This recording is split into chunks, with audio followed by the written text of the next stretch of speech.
All right. Thanks everybody for joining us today. For those of you who don't know, my name is Jesse Hill. I'm the president of Tier 3 IT Solutions, and I've got JP McCachran, our operations manager here as well. And today we're continuing on our cybersecurity series, and we're going to talk about email phishing and spear phishing and all of the variations of that. Just a quick reminder, if you're with us live, you have any questions, put them in the Q&A or the chat, and JP will be watching that, helping to manage that. And yeah, we hope that it becomes an engaging presentation. I also just want to thank one of our partners today. So you'll notice as we start going through the content that the slide deck that we're using, a whole bunch of it comes from a company called Zen Cyber. And this is an organization out of Edmonton that specializes in providing cybersecurity training. We have a long-standing relationship with them, and they've granted us access to use this content and to help educate our clients. So thanks to them for that. As with most of our presentations, we start off and we just want to remind everybody, of our vision of technology, which is that technology is a tool to help you improve your business efficiency, security, stability, to help you achieve your business goals and overcome business challenges. And no two strategies are the same. So our agenda for today, we're going to talk really quickly about what are some of the cybersecurity risks that we're seeing out there. If you've been on any of our cyber calls, you'll recognize one of the slides we're going to use. And then we're going to go into this content about what is phishing, what is spear phishing, why are they doing it, what are they trying to get, and then we'll do a little bit of Q&A. So this particular slide we've talked about a number of times, and this is really expressing where are the risks coming from online. And the movies like to really pump up the idea that there are all these cyber attackers that are writing these really complex pieces of code that are trying to hack into our systems and bring them down or steal information.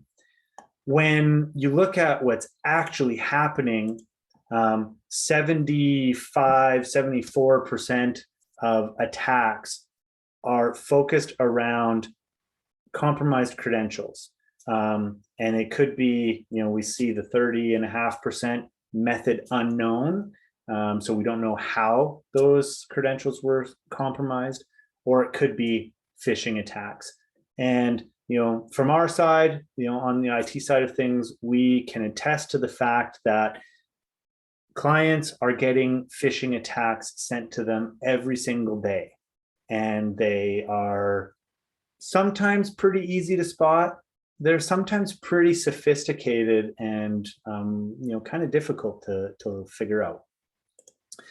So we want to avoid phishing as much as possible. We're going to talk a little bit about social engineering, because this is something that a lot of people, a lot of businesses, I don't think they really think about. But the concept around this, and the reason we do these sessions, is that even with the best technology on earth, it all depends on people.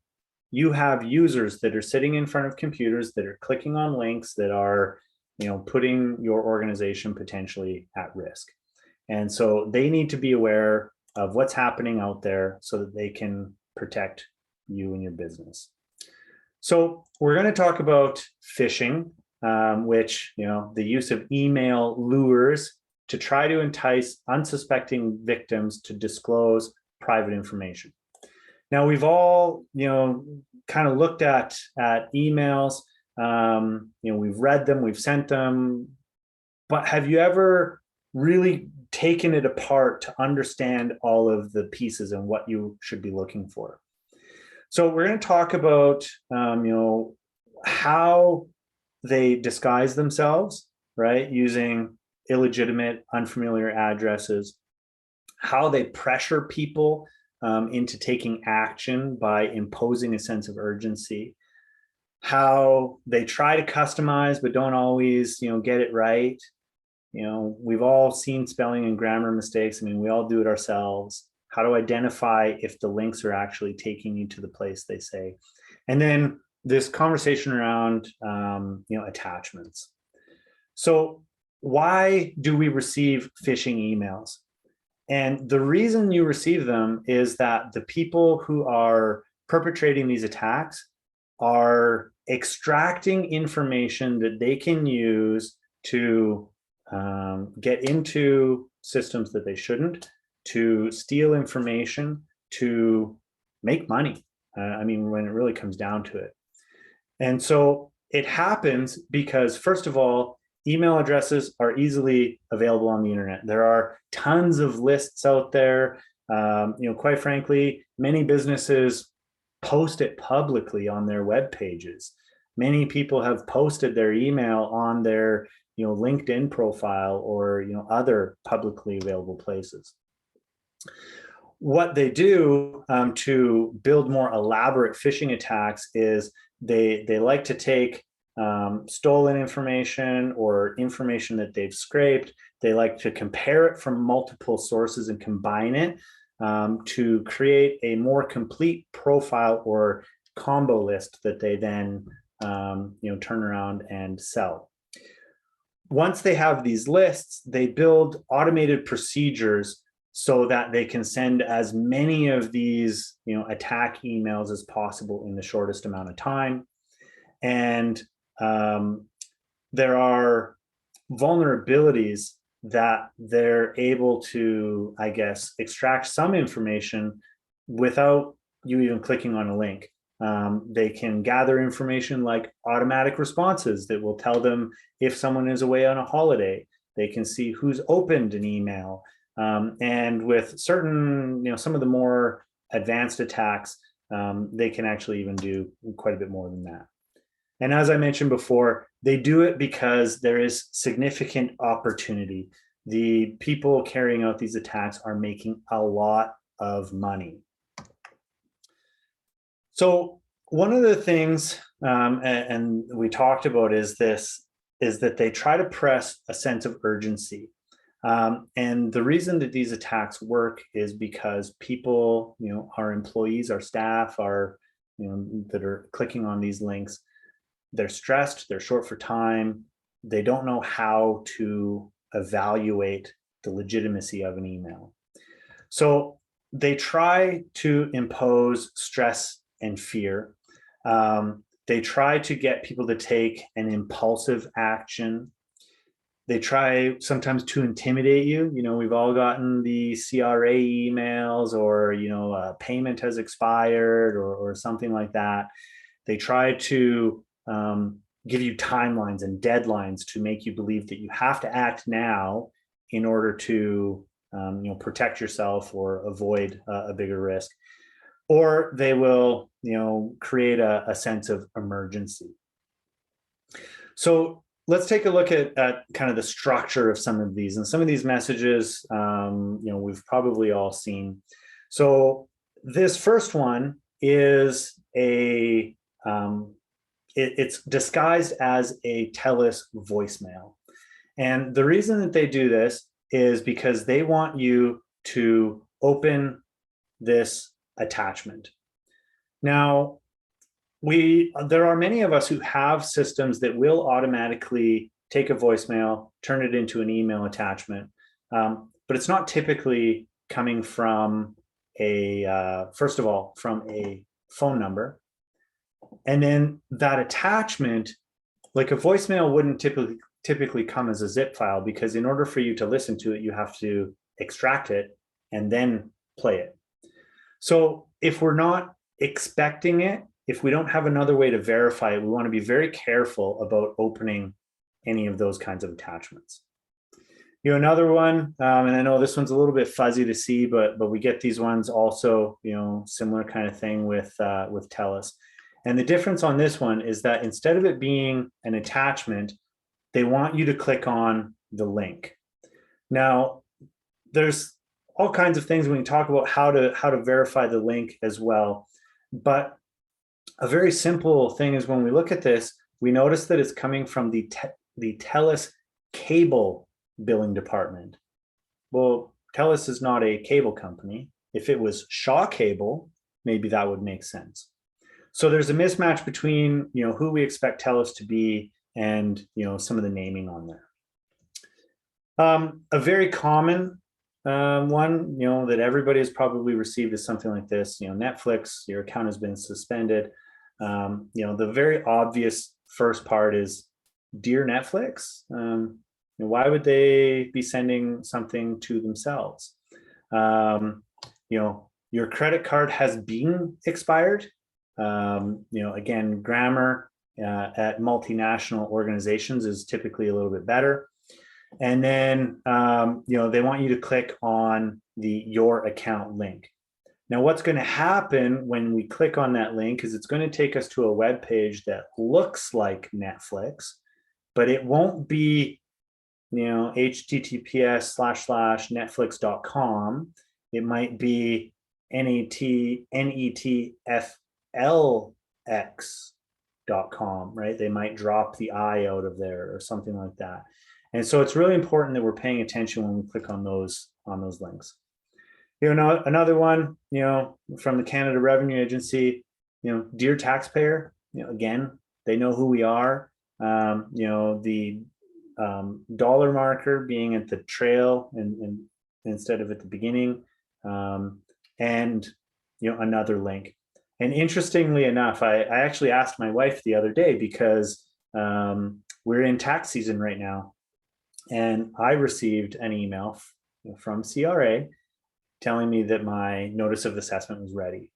And the thing that I noticed about it was that this particular email from the CRA that I received had no call to action in it whatsoever. It didn't have a link for me to go, click here. It was, a legitimate email from the CRA, and they said, hey, your notice of assessment is ready. If you want to get it, visit the site and do it on your own accord. Don't follow this link.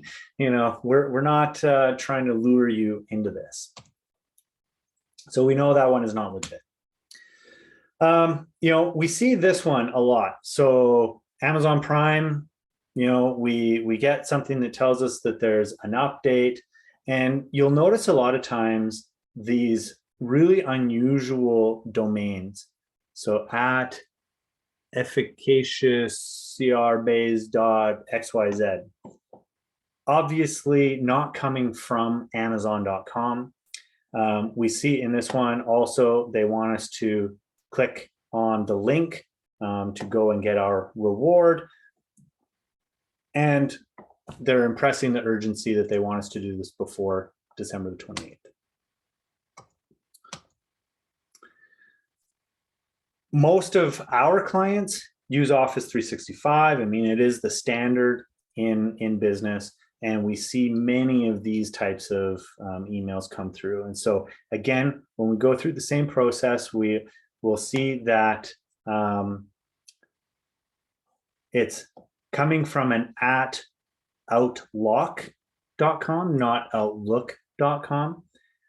It has a button asking us to click here to log in. And you'll see, it might be difficult to make out on your screen, that when we hover over it, it actually shows us the link, the address that it's trying to connect to, which is www.blito.com.ar.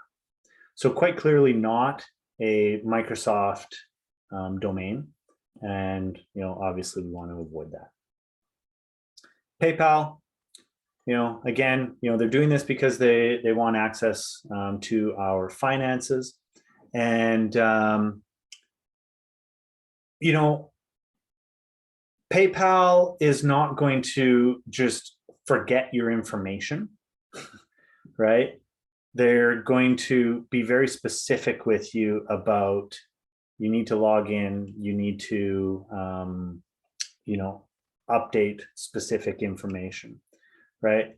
We also have spelling mistakes. You are currently, or grammar mistakes, you are currently made disabled of, right? Doesn't make a whole lot of sense. So we know that this is a phishing attack. And if we hovered over it, we would see that as well.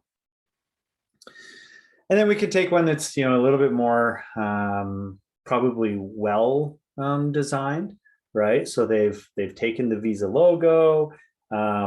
We see, it is again that generic salutation. Some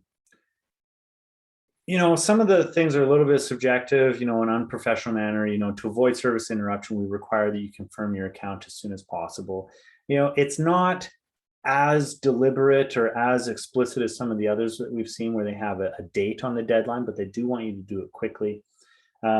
This particular attack, they've actually outlined or registered visa-secure.com, which sounds like a legitimate domain, but we would expect to go to visa.com. They've put some urgency in there, telling you again that your card will be disabled. And we noticed that in the bottom, they didn't capitalize V in Visa. And our experience working with large multinational companies is that they're going to always spell their name correctly. So how it works is, first of all, they're going to send you an email that seems to be legitimate. They're going to give you some kind of reason that they're sending you the email, like we just talked about. Your card is going to expire, your information is missing, there's an exciting opportunity. They're going to ask you to click on a link. It's going to take you to one of those compromised web pages, and then they're going to try to collect your information. And the reason that they're going to do this is in the initial phases is just to figure out who you are and what information they can get from you. The more information they collect, the more targeted they can become in their attack. So we might see, a series of, phishing emails where the very first ones say, "Dear Visa customer," and then I click on a link and, even just start typing my information. And then a couple of weeks from now, I'll get one that says, "Dear Jesse," because now they've connected that, the name Jesse is attached to this email address. And so now they can start masking it. So spear phishing is using very targeted information.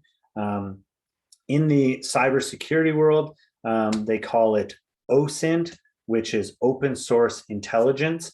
And I actually listened to a podcast a couple weeks back about people who enter into social engineering competitions.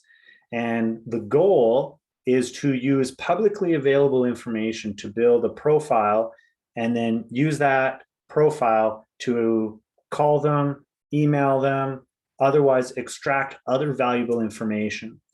And again, the whole purpose of this is that the more information they gather about a target, either a person or a company, the more believable or legitimate they can make their follow-up attacks. There's other types of phishing. So they call it whaling, which is going after big, high-ranking targets. We've seen in the past where certain high-profile people have had their Twitter accounts hacked, and all of a sudden they're posting on their Twitter about how they're taking Bitcoin donations on things, and people fall for this stuff. We also see it in the business world where if they can get into the CEO or the controller or somebody higher up in the organization into their accounts, they can extend their reach and steal more money, steal more access, whatever the case may be. With mobile phones, we're starting to see a lot more text-based phishing. So I actually, talking about tax season again, 2-3 weeks ago, I got a text message telling me that my tax return was ready and my refund could be claimed, and all I had to do was, click on the link. And of course, at that point, I hadn't filed my taxes, so I immediately knew that first of all, there's no way it could be ready. Second of all, it came from an area code that isn't even in Canada, and third, that's not how the CRA does business. An example like this, we look at it and it's telling you that, you can connect to this domain. And the thing that's interesting is that they've actually masked the domain pretty well, because it's going to https://icloud.com.pin15.live. So we recognize that icloud.com is an Apple domain, but it's actually the subdomain of pin15.live. So there's probably someone smarter than me that could tell us, whether this would actually work or not. But the point is, we're not expecting this. We need to verify, these things before we click on them.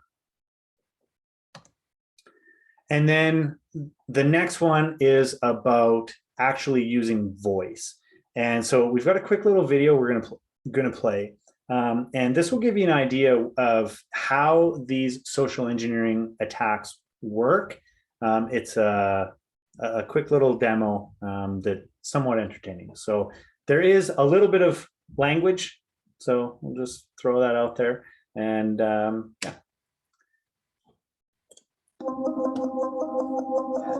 So I invited a few of the world's best hackers to try to hack me and show me where my vulnerabilities are.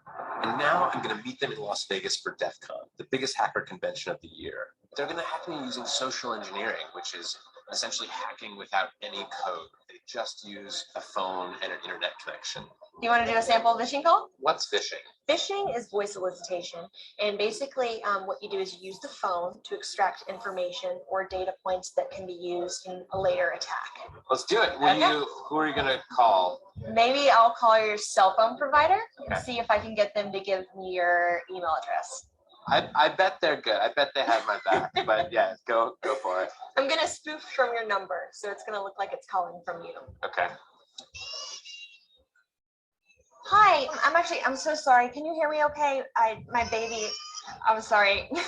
my husband's like, we're about to apply for a loan and we just had a baby and he's like, get this done by today. So I'm so sorry. I can't call you back. I'm trying to log into our account for uses information and I can't remember what email address we used to log the account. The baby's crying and can you help me? Awesome. In just 30 seconds, at gmail.com. Jessica gets access to my personal email address. Now, if I needed to add our older daughter on our account so she could call in and make changes, how would I need to go about doing that? You would have to send me a secure PIN through a text message? Yeah, well, the thing is, I don't think I'll be able to receive a text message if I'm on the phone. Oh, I'm not on there either? So I thought when we got married, he added these to the account. Jess uses my girlfriend's name and a fake social security number 5127 to set up her own personal access to my account. Wait, I'm sorry. So there's no password on my account right now. Can I set that up? She even gets the support person to change my password. Thank you so much for your help today. So she just basically blocked me out of my own account. I'll get her set after this. All right. Thank you. Holy shit. So they just gave you access to my entire cell phone account. You're gonna have to go on and change your password now because it's Jess, my name. And all it took was a crying baby and a phone. So this particular illustration just shows how somebody can use publicly available information to gain access to an account. Where this attack can go next is she now has the ability to go to a store and register a new phone on the account and to redirect the phone, the text message and the call to that. So if she had the intentions of accessing a bank account or anything that had two-factor authentication set up on it, she could now intercept the text messages that are used to verify that account. And this is how a lot of these attacks, especially when we talk high value targets, happen, is they collect information that we are sharing online in many cases. Think about everything that you've posted on LinkedIn, on Facebook, on Twitter, on your blogs. And the profile that people can build around that. It gives legitimacy to the person calling. And in this case, of course, they're calling, some cell phone company. But think about how your staff would react to an incoming phone call, from one of your clients or one of your vendors or one of your, partners. And we can see that it's relatively easy to expose, your organization to risk. There's lots of stories out there of businesses that have had this happen. Just in Edmonton, MacEwan University had an issue where they essentially had a social engineering attack where they had a construction project happening on site. They received communications from the construction company saying, hey, when you send that next $12 million, send it to this bank account instead of the original one that we've been using all along. And because of a lack of process and a lack of awareness, that's what happened. The $12 million went to the wrong bank account. When they discovered it, obviously an investigation happened, and they ended up tracking down and recovering, 10 plus million of those dollars. But it was a pretty big wake-up call. So when it comes to social engineering, we recognize it doesn't require a high degree of sophistication. People want to be helpful. We want to avoid confrontation. And we share information, quite freely and quite publicly already. And so we just need to really think about how all of those pieces of information can be assembled into, an attack profile. And that's, we're coming close to our half hour. It also gives us an opportunity to answer any questions that anybody may have. So thanks again for joining us.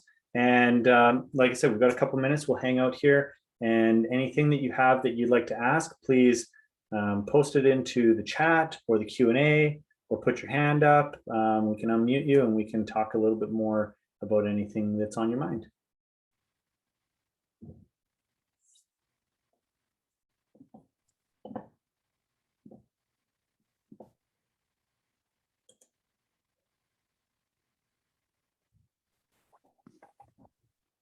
All right. Either everybody's typing and we're just waiting for them to come in, or we've answered all their questions. I'm going to just stop the recording.